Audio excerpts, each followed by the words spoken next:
I want to ask you something. When you hear the word luxury, what comes to mind? Square footage, a neighborhood name, a price per foot? Everything you just thought of is wrong. Luxury is not a measurement. It's not a zip code. It is not a number on a listing sheet.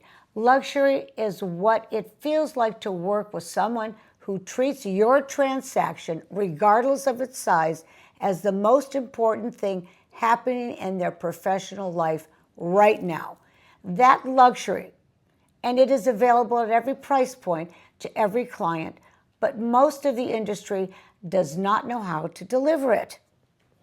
Welcome back. I am Natalie Francinne. And I'm Alexis Nassif. Today we're going to redefine luxury in a way that will change how you evaluate every real estate professional you ever work with. Why does it matter how we define luxury? Why is this even an episode? Because the definition of luxury determines what you expect, and what you expect determines what you accept. If you believe luxury is only accessible at a certain price point, that high-end service, strategic counsel, real discretion is only for the ultra-wealthy, then you accept less than you deserve at every other level. And the industry counts on that. The industry counts on you not knowing what excellent service looks like so that mediocre service feels fine. The first principle of true luxury is discretion. And I mean that in the broadest possible sense. Discretion means your personal financial information never leaves the room it needs to be in. It means your timeline, your motivation, your price ceiling. None of that is shared with the other side of the transaction. In standard real estate practice, information leaks constantly. An agent mentions to a colleague that the seller is going through a divorce and needs to close quickly. That information reaches the buyer's agent. The other comes in low. The seller loses tons of thousands of dollars because their agent did not understand that every piece of information is leverage. Discretion is protecting your client's leverage as if it were your own. The second principle is foresight, seeing what is coming before the client needs to ask. A luxury transaction at any price point should never surprise the client. Not with the timeline issue, not with an inspection problem, not with a title defect, not with a financing complication. A true luxury professional has anticipated every one of those scenarios and has a plan before they become problems. The difference between a good agent and an extraordinary one is not what they do when everything goes well. It is what they have already done before anything goes wrong. And how do you build that kind of foresight, Alexis? Is it experience or is it something you can actually teach? Both. Experience gives you pattern recognitions. You have seen this situation before. You know where the problems usually hide. But the habit underneath it, the habit of asking, what could go wrong and what do I do about it before every step, that is teachable. That is a discipline. And it is a discipline you can demand from the professionals who you hire. Ask them, what is the most likely complication in a transaction like mine? And what is your plan for it? The answer will tell you everything. Alexis, walk us through the remaining three. Presence. A luxury professional is available when it matters, not 9 to 5, when it matters. Real estate transactions do not respect business hours. They offer that needs a response, that inspection issue that surfaces on a Saturday, the financing complication at 6 in the evening. A true luxury professional is reachable and responsible at those moments. 4, honesty over comfort. That is the one that most separates true luxury service from its imitation. The comfortable thing, the thing that keeps the client happy in the short term, is to tell them what they want to hear. Their home is worth what they think it's worth. The buyer will come. The offer is fair. The luxury thing is to tell them the truth, even when it is disappointing, even when it costs you the listing. Long term, the clients who trust me most are the ones I have told a hard truth that saved them from a bad decision. 5, continuity of care. Luxury is not a transaction, it is a relationship. My highest value clients have been with me for decades. I know their families, I know their goals.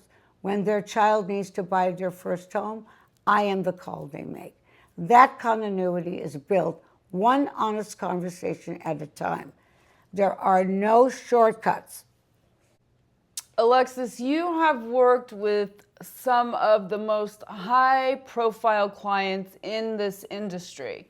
Without names, what is the thing that surprised you most about how genuinely wealthy people approach real estate? They are the most risk-conscious buyers I have ever worked with. Not the most risk-tolerant, the most risk-conscious. There is a popular image of the ultra-wealthy as bold, decisive, never second-guessing in real estate. The opposite is often true. People who have built significant wealth are exquisitely aware of what it took to build it, and they are extraordinarily careful about protecting it. The boldness comes in the decision to act. The caution comes in everything leading up to that decision. What does that look like practically? Thorough due diligence, not just the inspection, the neighborhood, the long-term development plans, the title history, the comparative sales going back 10 years, conservative financing even when they could leverage more aggressively. The wealthiest clients I have worked with often put down more than they have to because their goal is not to maximize leverage, it is to sleep at night. And long decision timelines. The stereotype of an impulsive luxury buyer sees the property, falls in love, writes the check, and exit. But it is not the norm among people who have built multi-generational wealth. They take their time, and they do not apologize for it. These principles, the caution, the due diligence, the long horizon, they are not exclusive to high net worth buyers. They are just good practice. Exactly. And that is the point of this episode. Luxury thinking is not about what you spend. It is about how you approach the decision. A first-time buyer doing thorough due diligence, financing conservatively, thinking about the 10-year horizon. That is luxury thinking at any price point. The principles are universal. The application scales. How does someone identify a true luxury professional? What questions should they ask?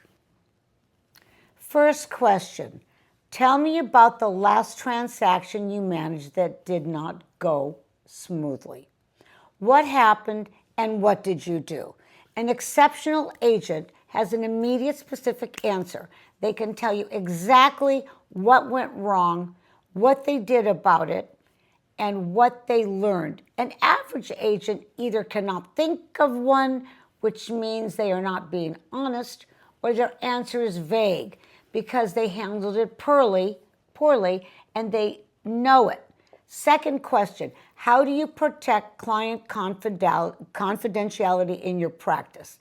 If they cannot give you a specific, thoughtful answer to the question, a specific account of how they handle your financial information, your timeline, your motivation, they are not a luxury professional, regardless of their production volume. And Alexis, what red flags should send someone immediately in the other direction? An agent who talks about other clients. Any agent who tells you stories about other clients, even anonymously, is an agent who will tell stories about you. An agent who pushes urgency that isn't real. You need to decide today. There are other offers when you have no corroborating evidence that is true. Manufactured urgency is a manipulation tactic. In luxury real estate, it's also a sign that the agent is working for their commission, not for your outcome.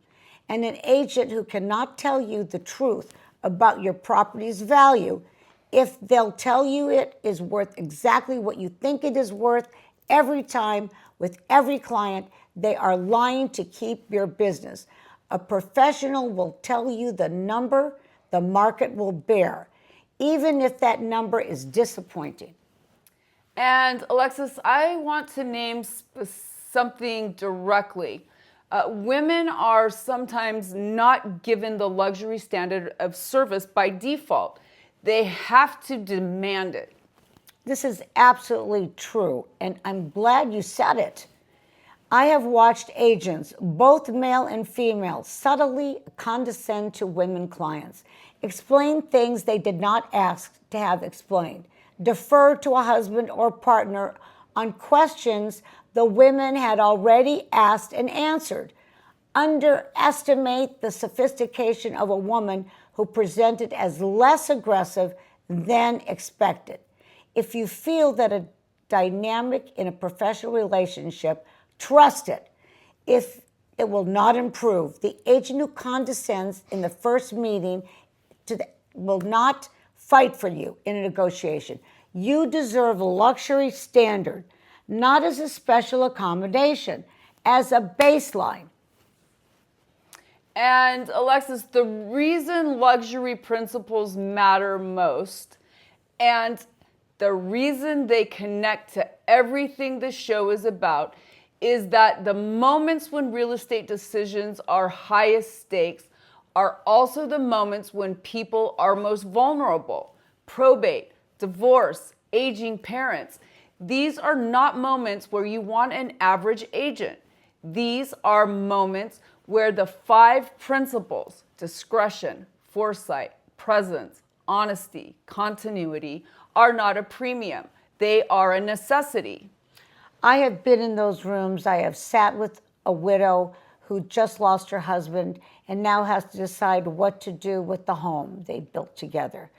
I have sat with a woman in a divorce who is terrified she is about to lose everything.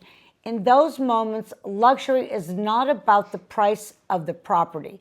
It is about whether the person across the table is going to protect you, whether they are going to tell you the truth, whether they are going to be there when you call at 8 in the evening because you just received something from an attorney that you do not understand. That is the standard I set myself. It is the standard A.N. and Associates hold, and it is the standard you should demand from anyone that you allow into those moments of your life. And the lesson from today. Luxury is a standard, not a price point, and you are entitled to it in every transaction, at every level, in every moment of your life when real estate decisions matter. Demand it. Next week, building wealth that lasts, the fundamentals of real estate investment that never change, regardless of the market. I am Natalie Francinne. And I'm Alexis Nassif. This is Wealth, War, and Real Estate.